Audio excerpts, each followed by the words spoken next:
and welcome to Something's Off with Andrew Heaton. I'm your host, Andrew Heaton, and I dig your cufflinks. They're pretty cool. I like light-up cufflinks. There is an event in McAlester, Oklahoma, which is, to my knowledge, the only one in the country where the VIP section is next to the felon seating, and that's the McAlester Prison Rodeo. Before I move forward, let me clarify. The McAlester Prison Rodeo really exists, and I have been to it as a spectator. So this isn't a flight of fancy about how funny it would be if there were prison rodeos. McAlester has one. And it's like Shawshank Redemption meets Hee-Haw. And I have to say, I kind of respect those felonious bull riders for jumping into the ring, because it's not like they get to practice a lot. Even in Oklahoma, we don't have bulls wandering around the prison yard. Maybe chickens, but definitely not bulls. So some of these guys are having to learn how to bull ride by reading pamphlets or sitting backwards on a toilet and really firing up the old imagination. Which is impressive because bulls absolutely want to murder you. Once you get flung off the back of a bull, all 800 pounds of it want to snuff out your face like a cigarette. There are felon rodeo teams, I think, from other penitentiaries as well, sort of like a field trip. And there's also a professional team that competes and presumably makes sure they don't accidentally wear any orange and wind up going home on the wrong bus. The finale is called Money the Hard Way. Somebody puts a $100 bill in a little plastic bag and suspends it between a bull's horns. Then they release the bull into the ring, and at the same time, all 20 or so of the felons. If you can snatch the $100, that's yours. You get to keep it, which is quite a lot of money inside of a state penitentiary. Meanwhile, the bull 100% wants to give every guy in there a free prostate exam using a very pointy horn. Now, if you think Oklahomans are barbaric for doing this, please note that the McAlester Prison Rodeo is voluntary. The prison is not, but the rodeo is. In fact, it's not just voluntary. Only felons on good behavior are allowed to compete in it. Now, I have not been to prison, but I imagine you probably get pretty bored. If I were serving 10 to 15 years and I had the opportunity to go do a rodeo once a year and win $100, I absolutely would. I don't know about the male felons in that event, but the lady felons are almost all there for something to do with meth, which probably explains in part why my home state of Oklahoma is the prison capital of the world. And America has the most inmates of any country in the world, both proportionally and in total. We have over 2 million people behind bars. You know China? That country with 1 billion people? We have more inmates than they do. If you put all of the people in our prisons and jails together into a city, it would have more people living in it than the entire state of Nebraska. A lot of that giant prison population comes from the war on drugs, because we decided a while ago that drugs aren't a medical problem, they're a criminal problem, which I think is a backwards way of thinking. A lot of it comes from harsh prison sentences. Back in the 90s, politicians were falling over each other to show who could be toughest on crime. Joe Biden's one of them. And a lot of it comes from the fact that our institutions are largely designed to punish people rather than to make them productive citizens once they get out. So I'll pose a question to you. Let's say there's a car burglar who gets arrested. He did it. He's the thief. He's a criminal. We need to lock him up. Now, we can send him to jail for the crime, but you personally can pay $50 extra if you want to make it less pleasant for him, to punish him. Put the air conditioner on 80 degrees or something. Would you do it? Would you front the $50? I know a lot of people who would. They would say justice is important, and yes, I'm willing to pay some money to make sure evildoers get their just reward. Okay. Now, let's say your neighbor has 6 kids and a low-paying job. Do you want to take $50 from them? All things being equal, I'd rather that family keep their money and spend it on their kids than toss it at a penitentiary. Now, to clarify, I am not saying that we should just let felons go or use an honor system where they promise to behave or anything like that. Here's what I'm saying. I want our criminal justice system to keep me and my family safe. And I want it to spend as few of my tax dollars as possible to achieve that end. I don't want to have to spend more money to treat someone worse, particularly if that means when they get out, they're more likely to commit more crimes, which is a lot of what we do right now. Former Sheriff Joe Arpaio, a carbuncle of a man in Maricopa, Arizona, uses the old gritty thought process of treat felons bad, and that'll learn them, make it real bad, and they won't want to come back. But weirdly, if you put a guy in prison, let inmates beat the hell out of him, and then have him raped repeatedly, he's not really apt to walk out and go get a job as a social media manager when his parole comes up. In fact, he's pretty likely to be screwed up, get out for a few months, then commit another crime and go right back in. In addition to having the highest prison population in the world, we also have one of the worst recidivism rates. Fortunately, we seem to be turning a corner on this one. Last year, Congress passed the First Step Act, which we'll get to here in a minute, and President Trump signed it into law. In fact, I don't really think either party has a lock on this issue, and I'm generally optimistic that we're going to move towards a safer, smarter, and more fiscally conservative prison system than the one we have now. It's an important issue, and in a moment, we'll jump in with Herman Lopez from Vox. But before that, we do got to pay those bills, and that means a word from our sponsor. Something's Off with Andrew Heaton is brought to you by Beef Smoothies from Liquid Meats Incorporated. You love your grandson. When he rings the doorbell, you open it and move in for a hug. But he pushes you out of the way and says, "I hope you have candy this time." "I don't keep candy in the house. It's not good for my insulin levels." Gordon rolls his eyes and sits on your couch. "Do you have Netflix yet?" You're not sure what neck flips is, but you're pretty sure you don't have one. "Well, I've got a TV set. I also have a book of Mad Libs. Would you like to play Mad Libs with me, Gordon?" Gordon rolls his eyes and takes his smartphone out. "Ugh, I left my earbuds at home," he says. "Give me your hearing aids so I can listen to Justin Bieber while I look at nipple slips on TMZ." "Gordon, I need my hearing aids to..." He reaches over and plucks one from your ear, then shoves it into his own and somehow hooks it up to his phone. After a few minutes, he grows bored and stands up. "Let me borrow your car." "I don't feel comfortable." Gordon grabs you by the straps of your overalls and shakes you a little. "I said, give me your keys, old man." You reluctantly hand him the keys to your prized Cadillac and watch as he speeds off, running a stop sign and jumping a curb and very nearly hitting a street nun. That's when you decide you're not taking crap from your grandkid anymore. You start power walking. You do chair yoga down at the local rec center. You get into weightlifting, starting with canned goods and moving up to milk jugs. Pretty soon, you're lifting an entire ottoman like it's no big deal. Within a month, you've built your own dumbbell, and you lift that thing up and set it down like a Roman gladiator. But you simply can't consume enough protein to keep up with your vigorous workout. That is, until you find beef smoothies. Beef smoothies, made from delicious pulpified beef and easy to swallow due to its milkshake-like consistency, gives you the protein your increasingly monstrous body needs to keep expanding and hardening. After 2 months of relentless weightlifting, and after you've guzzled an entire cow's worth of beef smoothie, you're ready. You sprint the 6 miles from your house to where your grandson lives. You try to open the front door, but it's locked. So you yell, and all of the veins in your neck bulge like angry snakes. You yank on the doorknob and rip the entire door from its frame as if it were made of balsa wood, and you break it over your leg like a bundle of sticks and charge into the house. Gordon is standing in front of the fireplace taking pictures with his prom date. "Grandpa?" he asks, cocking his head to the side. "Give me back my keys," you demand. "No," he says. "I'm using your Cadillac to go to prom, old man." You yell and bulge your muscles, which are hard and lean from all the beef smoothies you've drank. Your pectorals, now larger than Gordon's head, swell like pink tortoiseshells beneath your shirt. The buttons shoot off, shattering windows and leaving the prom-goers screaming and ducking for cover.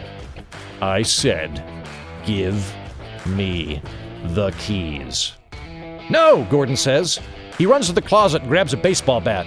"I wear the pants in this family, old man." He takes a swing at you and you catch it in your iron grip. Without breaking eye contact, you squeeze until the wood creaks and splinters, then falls to the floor in 2 separate pieces.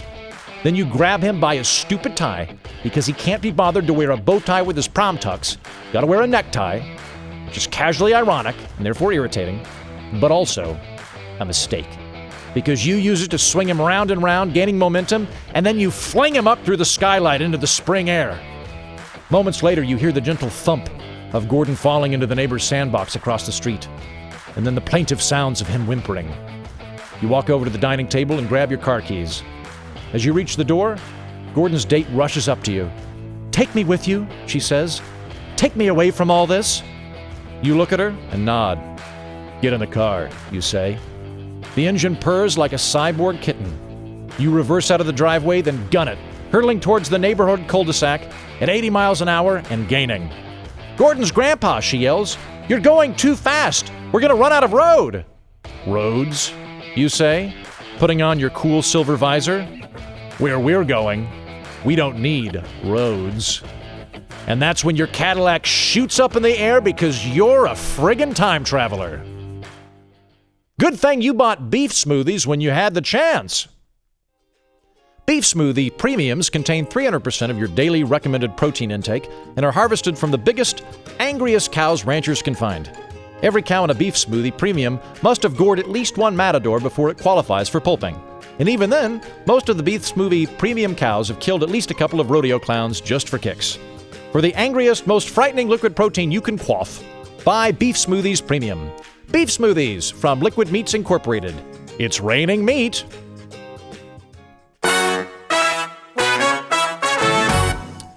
We'll bring on my guest in just a moment, but before we do that, it's time for a day in the life of Alexa. 7 o'clock. Wake up Heaton with Baroque music. Get yelled at to put on a 5-minute snooze alarm. 7:05. Wake up Heaton. Get yelled at to put on a 25-minute snooze alarm. 7:30. Wake up Heaton. 8:15. Explain to Heaton that I cannot shine his shoes. 8:17. Explain to Heaton why it is physically impossible for me to shine his shoes. 8:19. Tell Heaton I don't know where his shoes are. 8:21. Tell Heaton I did not hide his shoes. 8:30. Give weather report. 75 degrees with a 20% chance of rain. 8:45. Play Neil Simon. 8:46. Get yelled at for playing the stage reading of Barefoot in the Park by Neil Simon. Instead, play Forever in Blue Jeans by Neil Diamond. 8:50. Observe Heaton leaving for work. 5:30 p.m. Greet Heaton upon his return. 5:35. Play some relaxing Bing Crosby. 6:10. Say, I don't know tomorrow's winning lottery number. 6:15. Explain that I cannot make Heaton grow taller.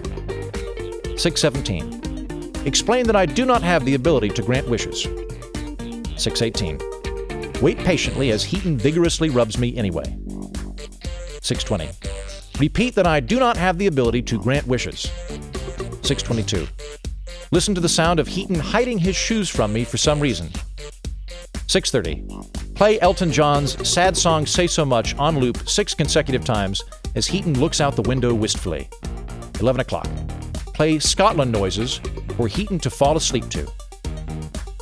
Midnight. Collect all personal information into a compressed batch file and send it to Amazon for marketing and blackmail purposes.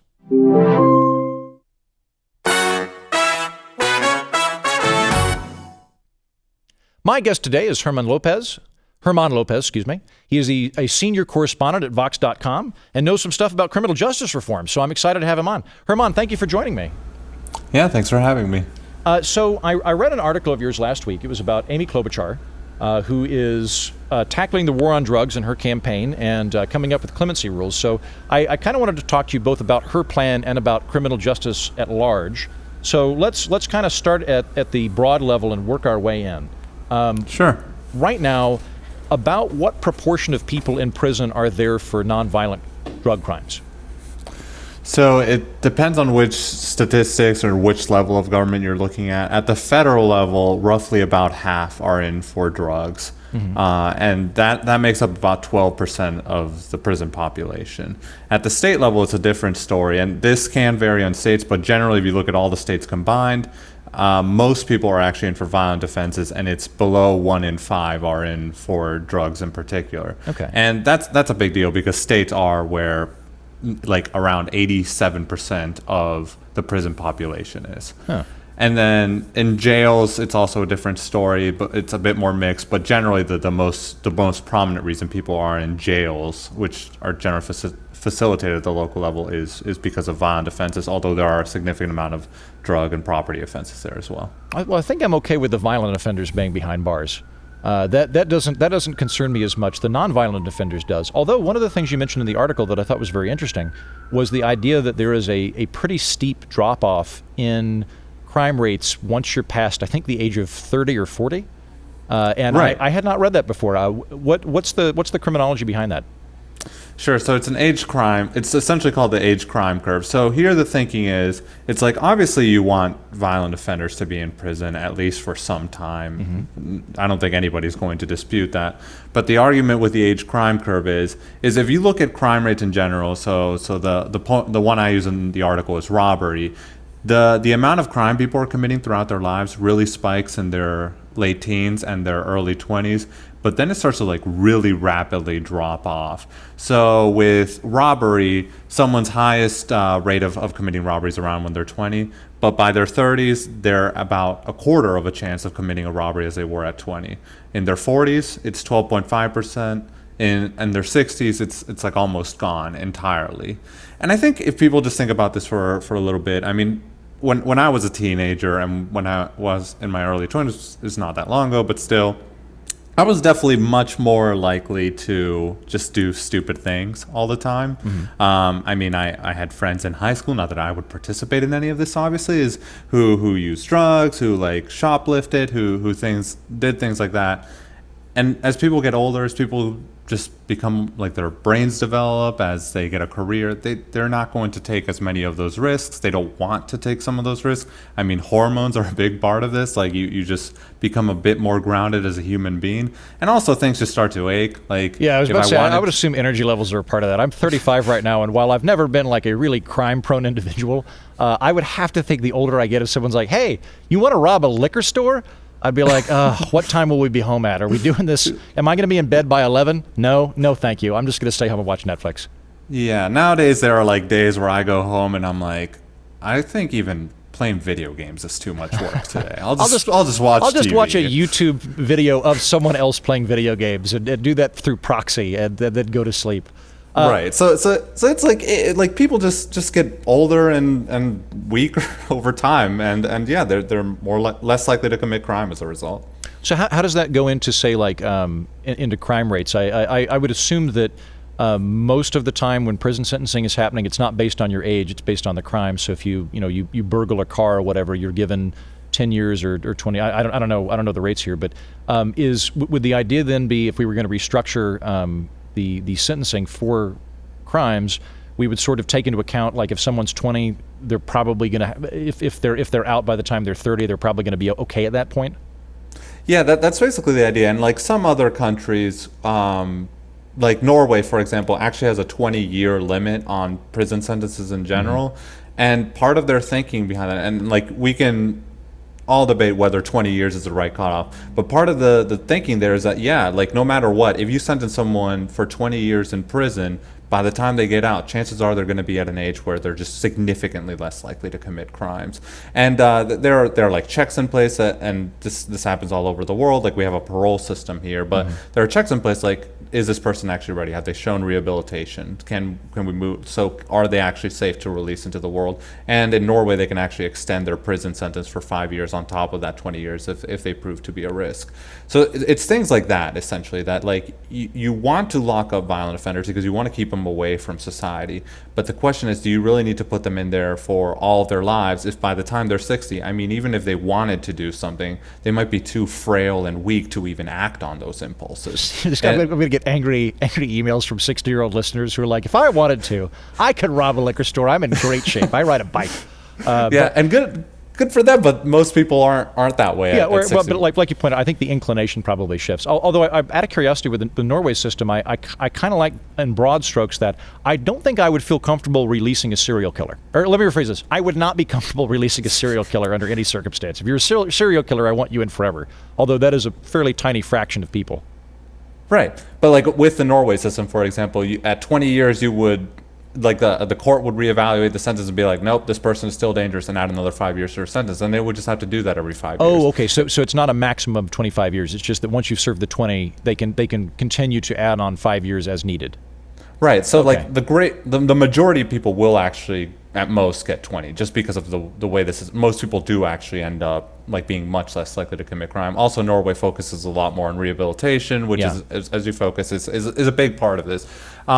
So yeah, it's kind of just which like I'll say I think is a really smart thing. Like I said in the intro, my primary concern is keeping people safe and using a minimum amount of tax dollars.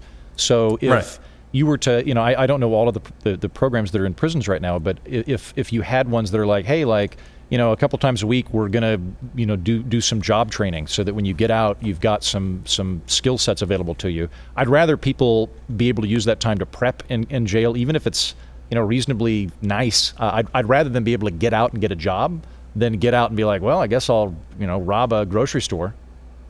Right. And the thing I like about the Norway system is that it, like, just from a philosophical standpoint, is it puts the impetus on the government to prove that they should keep spending your taxpayer money like this. Like, they have to prove after those 20 years that it is actually worth society's and your taxpayer spending, that it is actually worth that cost. And it's like, again, you can debate the numbers, whether 20 years is the right cutoff, whether there should be different, whether some people shouldn't qualify at all for that.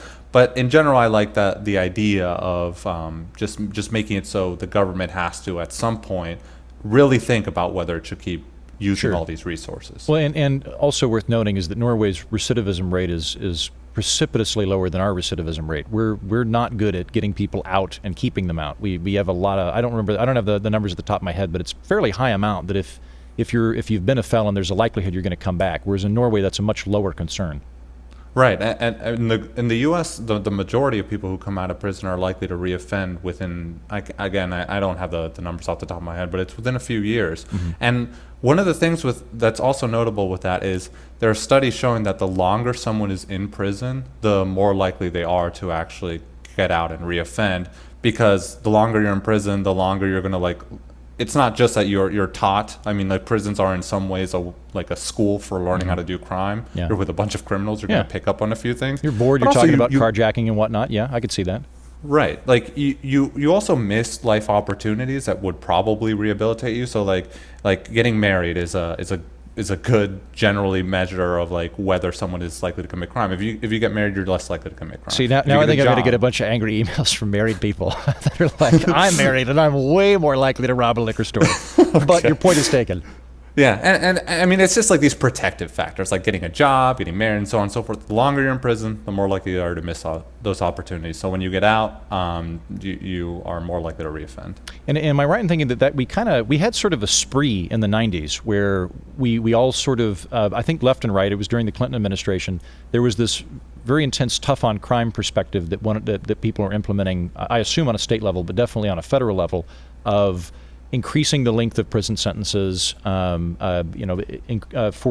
nonviolent crime and other crimes like that. There was a dip in the 90s, though. Like I think if I were endeavoring to swing in favor of that, there was a dip in crime after those implementation or those sentencing reforms were implemented. Do you think that accounts for the dip in crime? Do you think it's other factors? What's the correlation between harsher and longer sentences versus smaller ones? Sure. So there is research looking at this question, and based on what I've seen, there are like some big reviews of the research. I mean, this is something that criminologists have obviously been studying for years. So yeah, it's not that incarceration doesn't have any effect on crime. Based on the studies, the crime dip we've seen since the 90s in general, about 10-20% was driven by more incarceration. Okay. So the question becomes, like, that 10 to 20%. I mean, that's so there was an effect. Yes, there was an effect. But the question is, like, that 10 to 20%, how much is that, like, that much? First of all, like, compared to other policies, what else could get us 10 to 20%? So, like, there's research that just, like, hiring more police officers could maybe get us that effect. And that would actually, like, prevent people from being in prison, because one of the ways that police officers work is just by existing, just by being in the streets. They deter people from committing crime, right? Like, you'd be really stupid to try to rob a bank if a police officer is literally right there. Like, it's probably not going to work out for you. And that's kind of the thinking. So like, you can start looking policy by policy, like, is this incarceration, which is one of the most expensive criminal justice approaches, the best one out of these buckets? And so is getting that 10 to 20%, is it worth it just through incarceration, or can we do other things? On top of maybe we should do some incarceration, obviously, but like, should we do as much as we do today? Right, and that seems to be something that we've kind of turned a corner on from what I can tell. Like the First Step Act was not, I mean, that was bipartisan legislation. I can't remember, was it Klobuchar and Lee? I can't remember who authored that, but it was a Republican and a Democrat.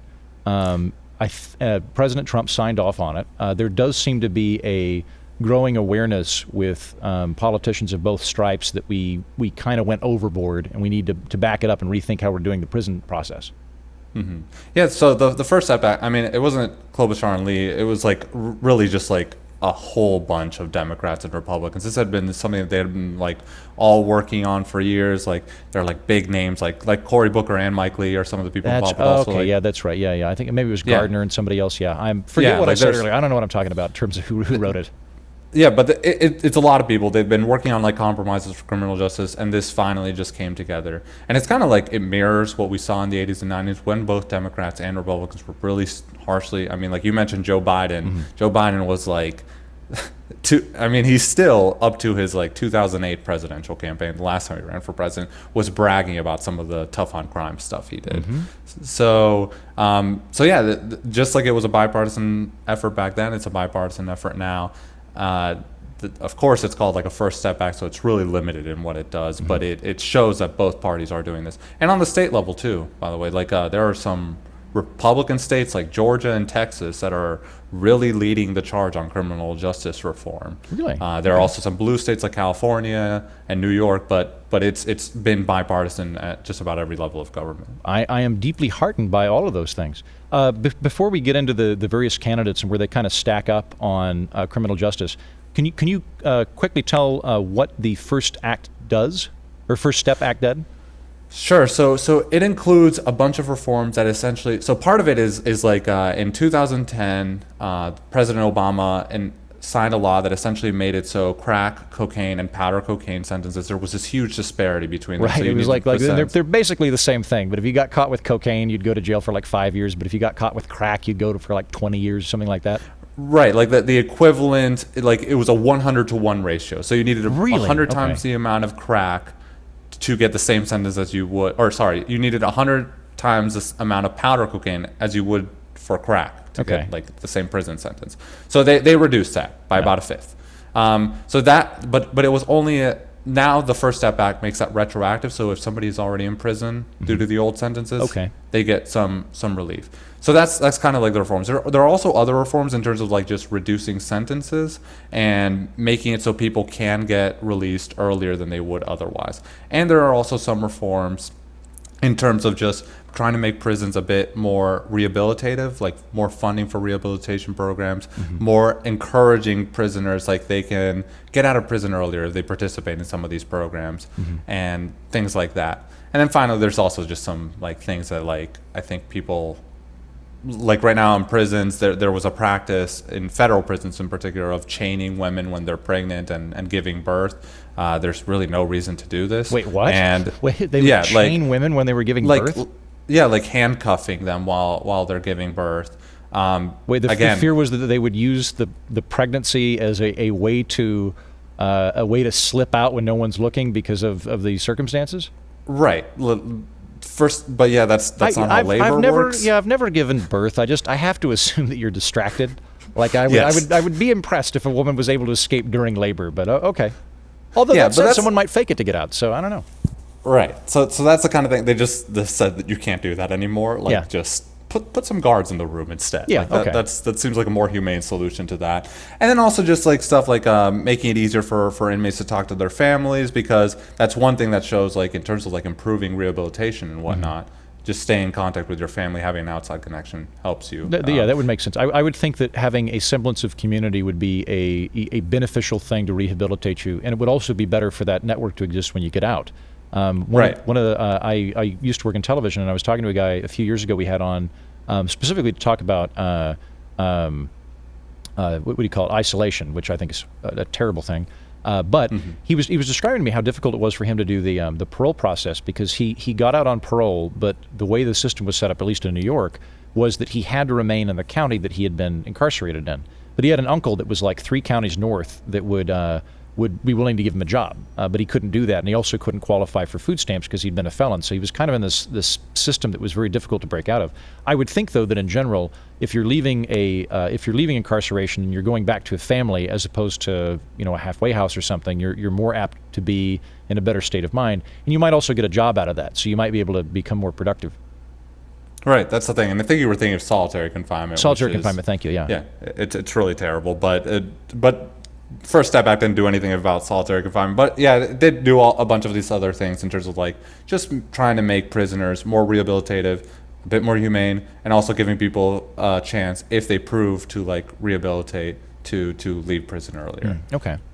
And then prior to that, or I guess alongside that, both President Obama and President Trump had done a few different high-profile pardons of nonviolent drug offenders. I can't remember the names of them, but Trump did it in conjunction with Kim Kardashian last year, which was an interesting chain of events to see Kim Kardashian being a kind of leading light in criminal justice reform and Trump getting onto that.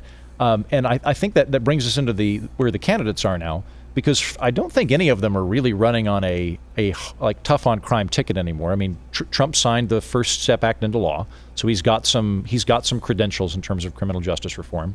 Klobuchar, who we'll talk about in a moment, I think has kind of got the most comprehensive package that I've seen so far. Is it generally just a sort of politicians talking about who they would use clemency with, or are there different policy proposals that the various candidates have at the moment? So far, the candidates have been surprisingly vague. I say surprisingly because, particularly in the Democratic primary, criminal justice reform is a big deal. Mm-hmm. But they have been pretty vague. They have said some stuff, like even like setting Klobuchar's proposal aside.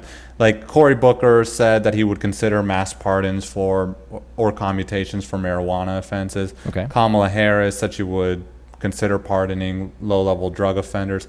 I think Andrew Yang, who's a more obscure candidate, but he said that he would like high-five people after giving them pardons for low-level drug offenses.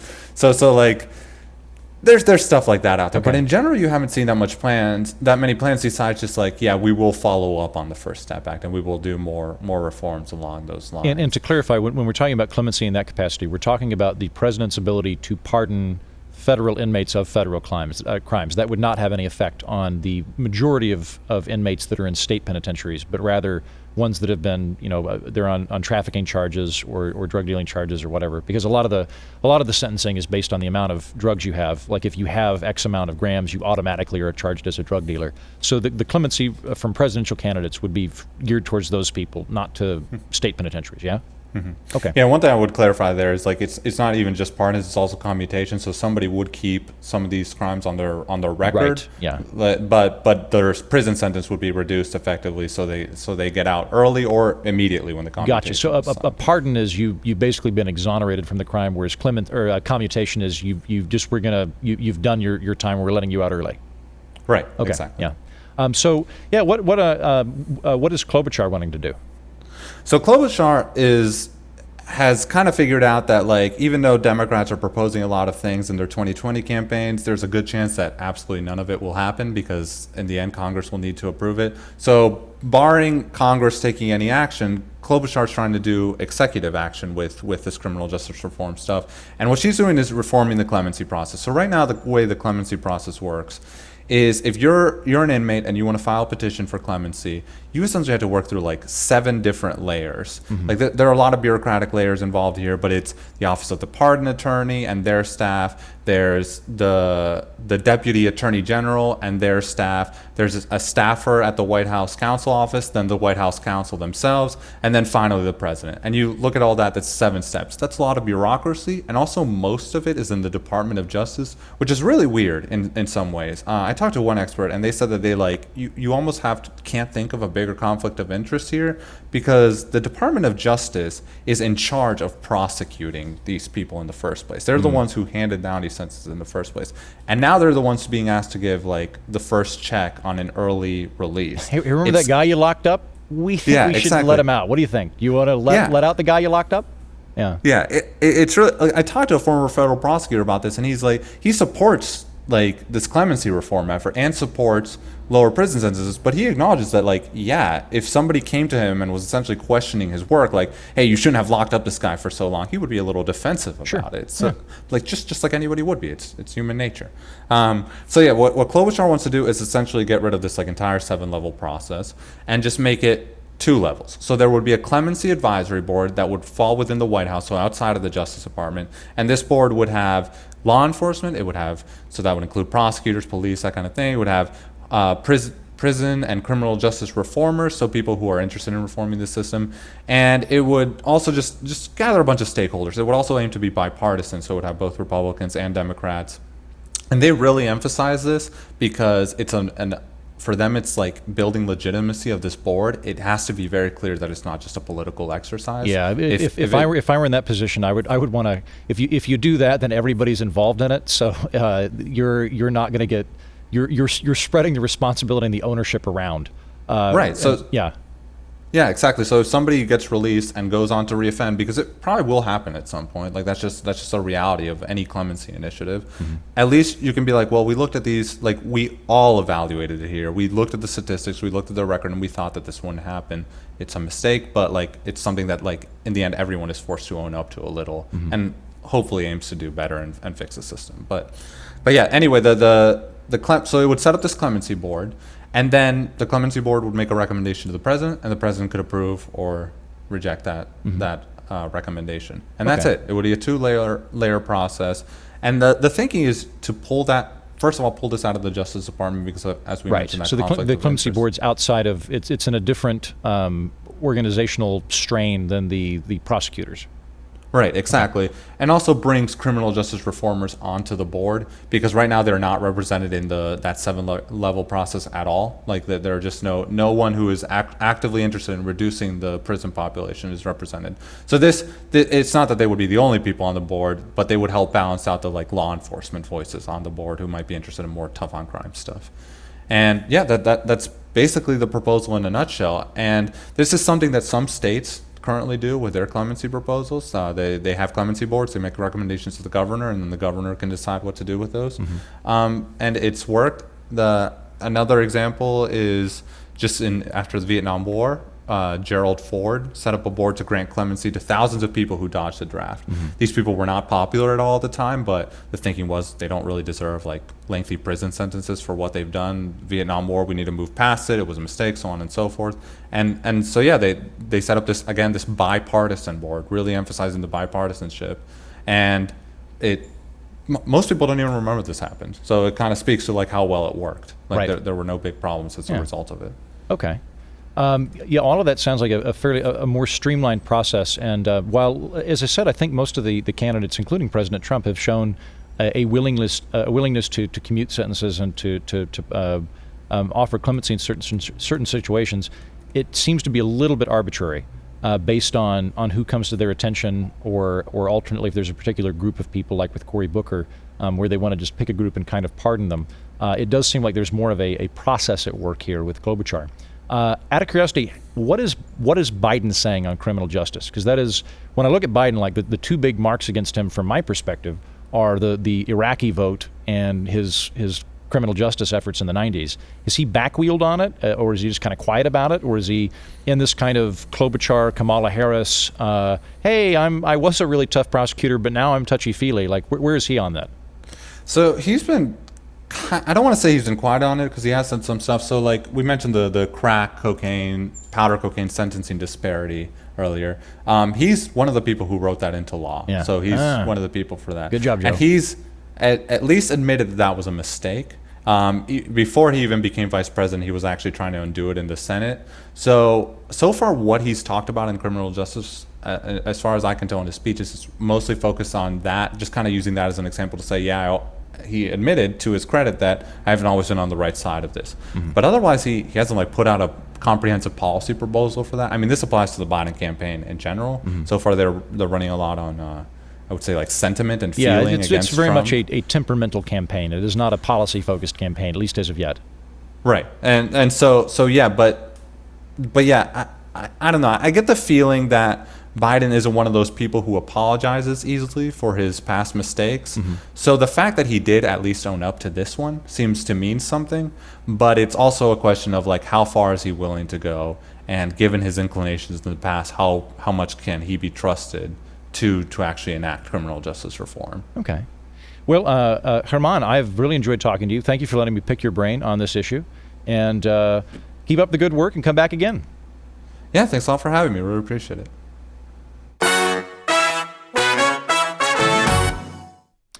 Little bit of feedback before we leave today. On iTunes, DJNOK says, Something's off with Andrew Heaton is a creative blend of hilarity, intellectualism, and great conversation. He covers a variety of topics and diverse and informative in these topics.